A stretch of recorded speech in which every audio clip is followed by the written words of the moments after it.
സ്നേഹമെന്ന് പറഞ്ഞാൽ ഈ 3 ഘടകങ്ങൾ ചേർന്നതാണ്. അംഗീകരിക്കുക, മനസ്സിലാക്കുക, അഭിനന്ദിക്കുക. ഇതൊരു ത്രികോണം പോലെയാണ് കേട്ടോ. ഈ 3-ൽ ഏതെങ്കിലും ഒന്ന് മാറിയാൽ തകർന്നു വീഴും. നമ്മുടെ പങ്കാളിയോ സുഹൃത്തുക്കളോ പ്രിയപ്പെട്ടവരിൽ ആരോ ആയിക്കോട്ടെ, അവരോട് ആത്മാർത്ഥമായ ഇഷ്ടമുണ്ടെങ്കിൽ നമ്മൾ അവരുടെ പോസിറ്റീവായ നെഗറ്റീവായ വശങ്ങളെ എല്ലാം ഉൾക്കൊണ്ട് പ്രതിസന്ധി ഘട്ടങ്ങളിൽ തള്ളിപ്പറയാതെ ചേർത്ത് നിർത്തണം. തെറ്റ് കണ്ടാൽ ഉറപ്പായും തിരുത്തണം. അവരെ കേൾക്കാൻ നമ്മൾ തയ്യാറാവണം. പ്രശ്നങ്ങൾ മനസ്സിലാക്കി പിന്തുണ നൽകണം. നമുക്ക് അവർ അത്രമേൽ പ്രിയപ്പെട്ടവരാണെങ്കിൽ അവരിലെ ചെറിയ മാറ്റങ്ങൾ പോലും പലപ്പോഴും ഒറ്റ നോട്ടത്തിൽ മനസ്സിലാക്കാൻ സാധിക്കും.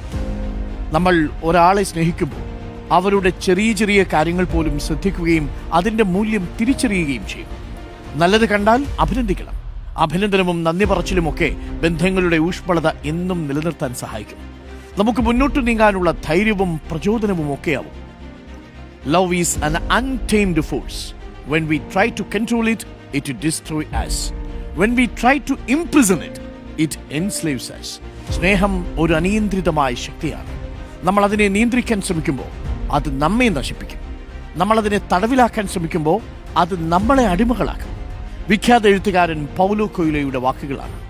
സ്നേഹത്തിന്റെ ചിറകുകൾക്ക് അതിരുകളില്ല, അതിനെ സ്വതന്ത്രമാക്കും. അതിങ്ങനെ അതിരുകളില്ലാതെ ഉയർന്നു പറക്കട്ടെ.